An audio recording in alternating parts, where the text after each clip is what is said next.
Hello, my courageous readers. It's Holly from Lucid Courage Books, and today we're going to be doing another book haul from BookOutlet. Yay! And I've got a couple of book reviews for you. All right, let's get started.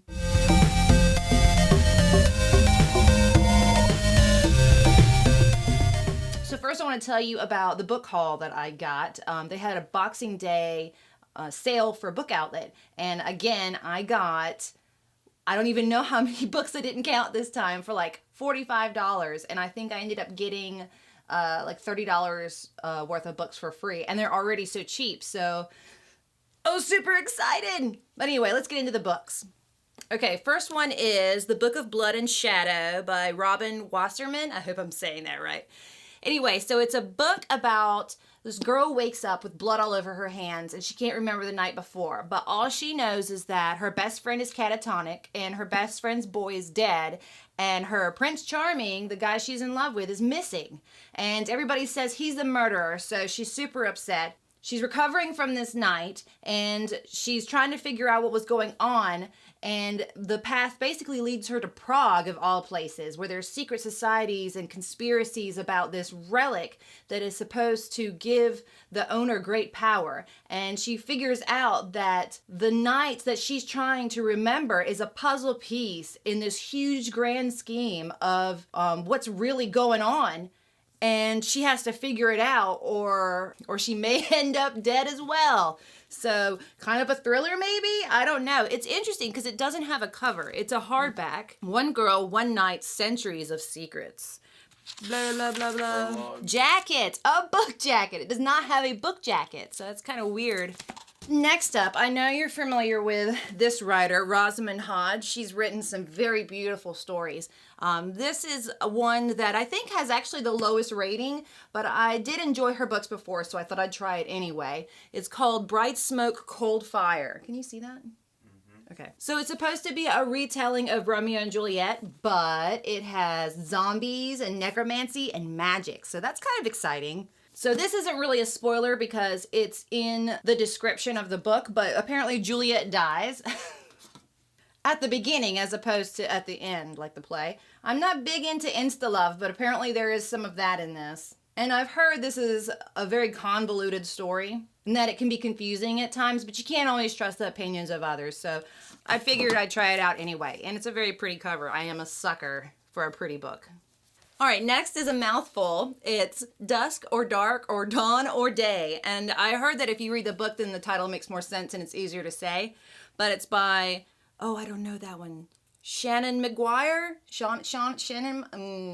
Okay, that's good enough. New York Times bestselling author. And they usually write novellas, so it's not a very big book.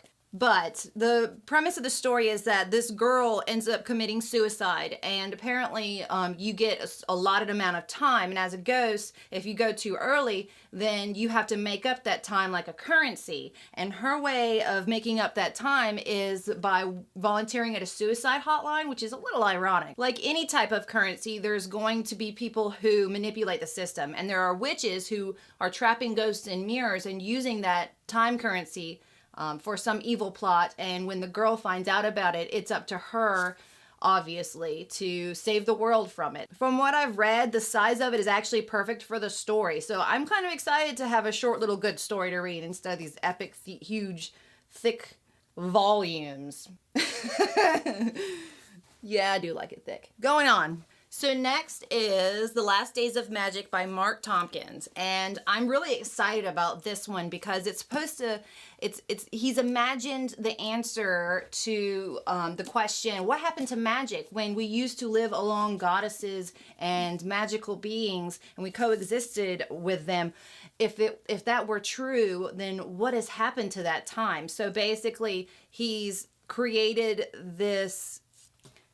He's taken all these myths and legends and fairy tales and he's coalesced it into a beautiful story from Ireland to ancient Rome to basically answering the question of why we no longer leave bowls of milk out for fairies and why did they disappear? What happened to magic?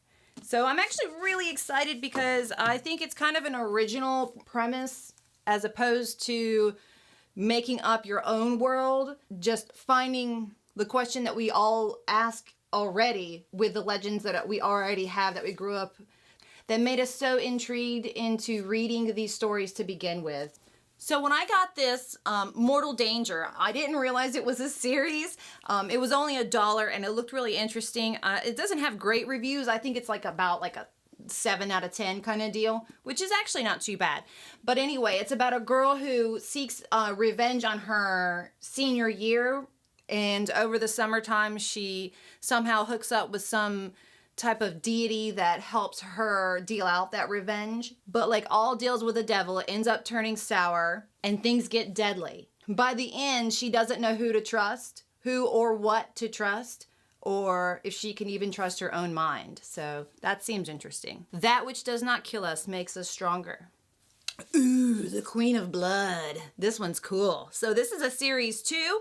The second one just came out, but I haven't, of course, I had to get the first one. It even has a blurb from Terry Brooks, and I don't know if you're familiar with her. She wrote the Shannara Chronicles. I wanted to say Shenanigan Chronicles.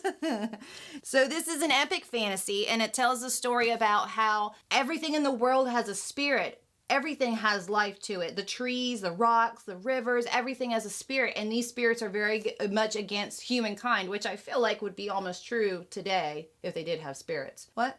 The book needs to come. Oh. I have dust on my... That's as far. And the only thing that keeps in their way of destroying humans is a queen, but it's a human queen. So since it's such a perilous job, they're constantly training for new ones. And the story tells about a girl named Delena who knows that she does not have a very good possibility of being queen, but she feels it's her calling to right the wrongs that are done in the land. She has a very high morality. And then comes Van, which is a warrior who's an outcast, and he finds that maybe to help himself, he needs to help her. So it's a journey that they go on. And like I said, epic fantasy, so it continues. I don't even know how many, I just know the second book is coming out. Queen of Hearts by Colleen Oakes. The whole series is out on this. It's 3 books. So if you're sick of waiting for a series, you can binge read this, which is great. That's kind of, I know a lot of people have already seen this out and have been reading it, but I waited because I'm not very patient. So it was easier for me to just wait for all of them to be out than start with one and wait years between. But anyway, this story is about, of course, Wonderland, but it's way before Alice. It's what happened to the Queen of Hearts to make her who she is. And apparently when she's a princess, her throne through heartbreak and political intrigue is threatened. So it's what she's willing to do to protect that and her people, and how there's an evil spreading across the land and maybe even growing inside of her. So maybe we'll find out why she wants everybody, well, maybe we'll find out why she's all about having off with your head. No? I don't know how to say that in a cute way. Maybe we'll find out why she has such a fetish for... Yeah? Okay. And this one is I'm probably most excited about, Roar by Cora Carmack. So Roar is about a girl who's raised as queen, and the point of the royalty in this kingdom is that they have storm magic and they keep their people safe. And that's the only reason why the people pledge fealty to them. But Aurora, the princess, does not have any storm magic. And her mother thinks to solve this, she has to marry the prince. But she finds out some pretty shady things about this prince and is kind of scared of him. While she's spying on him one day, she meets this mysterious storm hunter who tells her he wasn't born with his powers and knows how she can get powers of her own. And so she thinks maybe she can solve her kingdom's problems without having to marry. Every girl's dream, right? So next, I'm just going to show you what else I got. I got the rest of this series because I had already bought Snow Like Ash, so I got these 2 as well with it. I'd also already bought 7 Black Diamonds, so this is the second book in the Melissa Marr series, One Blood Ruby. I think it's a fae series, and you know how I love fairies, so. And here are the other ones.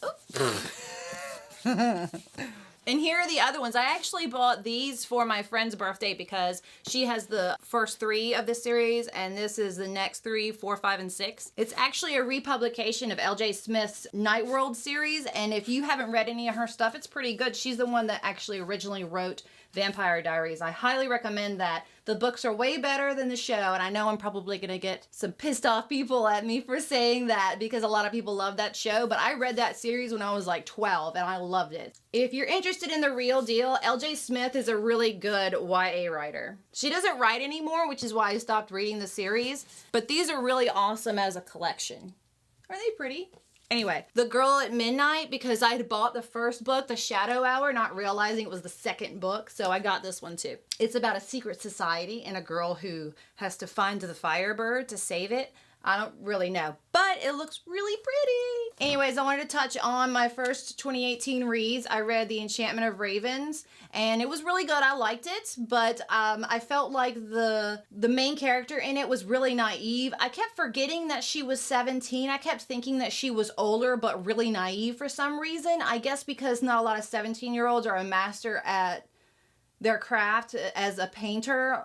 So especially since she's dealing with the Fae and there are all these like grown men and everything. So I don't know how appropriate that is for a 17-year-old. Other than that, I actually really enjoyed it. The Fae seemed kind of weak, but very romantic if you like that side of it. I also finished Everless. I would probably give it maybe 6.5, 7 stars. I know everybody's raving about that, but I felt like it was really boring. I know she was just trying to set up the plot and then it all just comes together like the last fifth of the book, but that was kind of annoying to me. It was hard for me to stay interested for the beginning of it. So if you like a slow burn and then all of a sudden it hits you, you'll love Everless. Okay, last but not least is Cruel Prince by Holly Black. Oh my God, it was amazing. I'm gonna actually leave you a real review on that one in my next video because we don't have time tonight. Stick with us because next video I'll also give you some more information about free stuff that's coming your way. Until then, keep reading.